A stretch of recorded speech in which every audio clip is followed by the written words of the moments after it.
মাছ নেই, খুব বায়না, মাছ ছাড়া খেতে চায় না।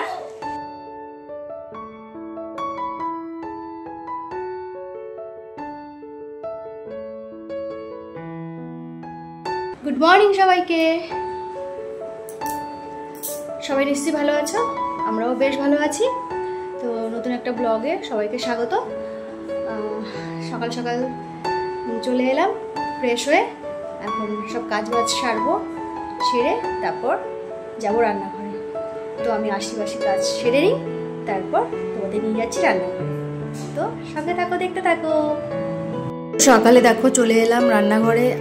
এখানে বানাচ্ছে যে চিনি পরোটা, এটা মাঝে মধ্যেই করি, বেশ ভালো লাগে। আমার ছেলে খুব ভালো খায়, ওরটাই সামান্য পরিমাণে চিনি দিয়েই করে দিই ওকে। তো একটা রেডি করে রেখেছি আর একটা অর্ধেক রেডি করা আছে, এটাই আজকে সকালের টিফিন আমাদের। আর তারপরেই দেখো এত কেচেছি ছেলের সব পোশাক, শীতের পোশাক সবই, যেহেতু ঠান্ডা পড়তে শুরু করেছে হালকা হালকা, ওই জন্য ভাবলাম একটু সার্ফ দিয়ে হালকা করে আর একটু কমফোর্ট দিয়ে ওগুলোকে কেচে দিয়েছি। কেচে দেওয়ার পর দেখো ছাদ ভর্তি হয়ে গেছে ওর জামা কাপড়ে চারিদিকে।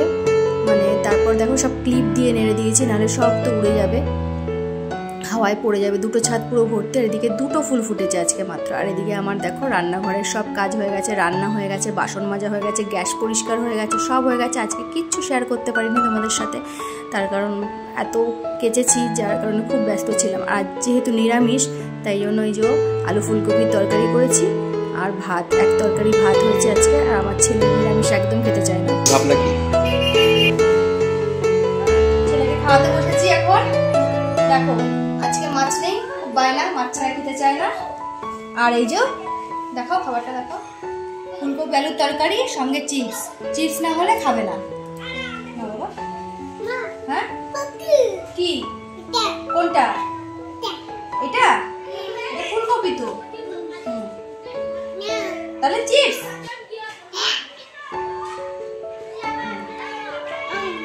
ভাত নাও, ভাত নাও। তো এই হচ্ছে খাওয়া, এইভাবে ওকে খাওয়াতে হয়। দেখো একেতে ও খেতে চায় না, তারপর দেখো আর যেহেতু মাছ নেই তো কীরকম বায়না করছে, শুধু ছোটাছুটি করছে, এক জায়গায় বসছে না, খেতে চাইছে না। কিন্তু ওকে আমি আলাদা করে করে দিই। তো আজ যেহেতু সময় পাইনি, মাছ ছিল না ঘরে, তো ডিম করে দিই। তো আজ ডিম করারও সময় পাইনি, তো ভাবলাম যে ওকে এইগুলো দিয়ে আস্তে আস্তে দেখি খায় নাকি, খাইয়ে দিই। তো খেয়েছে, মানে এরকম দুষ্টুমি করে করেই খেয়েছে।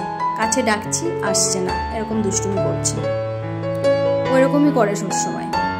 তো ওকে খাইয়ে দেখো আমরা এবার খেতে বসে পড়লাম। উপর নিচে করেই খেয়ে নিই। আমার কোমরে প্রচণ্ড ব্যথা হয়, আমি একদম নিচে বসতে পারি না, তবু ওই যে বসে দেখো ওকে খাবার দিই। আজ তো আমাদের নিরামিষ, যেহেতু এক তরকারি ভাত করেছি, তো তরকারিটা ওর জন্য তুলে রাখলাম। রাতে টিফিন নিয়ে যাবে, ও তো সন্ধ্যাবেলায় বেরিয়ে যাবে, ওর যেহেতু নাইট ডিউটি আছে, বাইরের খাবার তো আজ খেতে পারবে না।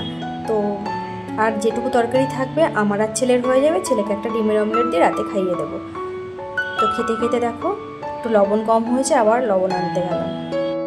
দেখো খাওয়ার পরে যে বাসনগুলো হয়েছে সেগুলো মেজে নিচ্ছি, বেশ কটাই বাসনই হয়েছে। তো বাসন মাজতে মাজতে ও আমাকে কি বলছে বেশ, আমার ঠিক খেয়াল নেই এখন, তো সেই কথারই উত্তর দিচ্ছিলাম। তার মধ্যে এসে দেখো আবার ক্যামেরাটা একটু ঠিক করে দিচ্ছে। মাঝে মাঝে ক্যামেরাটা একটু ভুল ধরা হয়ে যায় আমার, মাঝে মধ্যে এটা হয় আমার, এখনও তো নতুন নতুন। তো ও একটু ঠিক করে দিল ক্যামেরাটা। তো বাসন মাজা হয়ে গেছে, বাসন মেজে এবার দেখো যেখানে খেয়েছিলাম সেখানে এঁঠোটা একটু নিয়ে নিচ্ছি। ওপরে নিচে যে খাওয়া দাওয়া করলাম আমরা, তো এঁঠোটা নিয়ে একদম চলে যাব এবার ছাদে। এঁঠো নেওয়া হয়ে গেছে, এবার ছাদে এসে সব জামা কাপড়গুলো উল্টে দিচ্ছি। যেহেতু কালকে রোদটা একটু কম ছিল আর বেলা করেই কাঁচা হয়েছিল, সে কারণে পুরো জামা কাপড় শুকায়নি। তাই জন্য ভাবলাম যে একবার উল্টে দিই, তাহলে এই পাশের ভেজাটাও মোটামুটি যতটা শুকানো শুকিয়ে যাক, একটু হাওয়ায় অনেকটাই শুকিয়ে গেছিলো। তো তারপরে বাদবাকিটা যেটুকু শুকায়নি সেটাকে এনে ঘরে নেড়ে দিয়েছিলাম, পরের দিন আবার একটু রোদে দিলে হয়ে যাবে। অনেক জামা কাপড়, হাত পুরো লেগে যাচ্ছিল, ব্যথা হয়ে যাচ্ছিল। সব কমপ্লিট হলো এখন আপাতত। এখন ছেলেকে নিয়ে ঘুম পাড়াতে হবে, আমি একটু পাশে শোবো। ঘুম ঠিক হয় না, মাঝে মাঝে একটু চোখ লেগে যায় এই আর কি। রাত জাগা তো পরেই, দিনেও সেভাবে ঘুম হয় না। তারপরেও কাজ এডিট করতে হবে তার জন্য। তো চলো সাথে থাকো, আবার বিকালে দেখা হচ্ছে। তো বিকালে আর আসা হলো না, একদম এলাম রাত 1টার সময়। তখন আমি ম্যাগি বানিয়ে ছেলেকে দেখো খাওয়াচ্ছি। রাত 1টার সময় আমাকে রান্নাঘরে থাকতে হয়। আর এই দেখো এখনো জেগে, ছেলেও জেগে আছে, আমিও জেগে আছি, ওকে খাওয়াচ্ছি। ও এখনো ঘুমতে ঘুমোতে এখন অনেকটা রাত। তো দেখতে তো ছেলের বায়না, রাত 1টার সময় ছেলেকে খাওয়াচ্ছি। এইভাবেই আমার রাত যায়। এখনো ঘুমোতে ঘুমোতে ওর অনেক দেরি, তা তো প্রায় 2:30 তো বাজবেই। তো ওই সময় ও ঘুমানোর পর তারপর আমার আর ঘুম আসে না। আমার সেই ভোরবেলায় গিয়ে ঘুম আসে, আর তারপর উঠতে উঠতে লেট, তারপর কাজের সব কিছু দেরি, মানে তারপর আর এগাতেই পারি না। তো এইভাবেই যাচ্ছে আমার দিনগুলো। ছেলে একটু বড় না হওয়া পর্যন্ত এইভাবেই চলবে। দেখো চোখ মুখ পুরো বসে গেছে, মানে নিজের কোনো যত্ন করতে পারি না, একদম যত্ন নিতে পারি না নিজের। ছেলে আগে, তারপরে ও একটু বড় হলে তারপর আমার আবার সব কিছু হবে, কি তাই না বলো?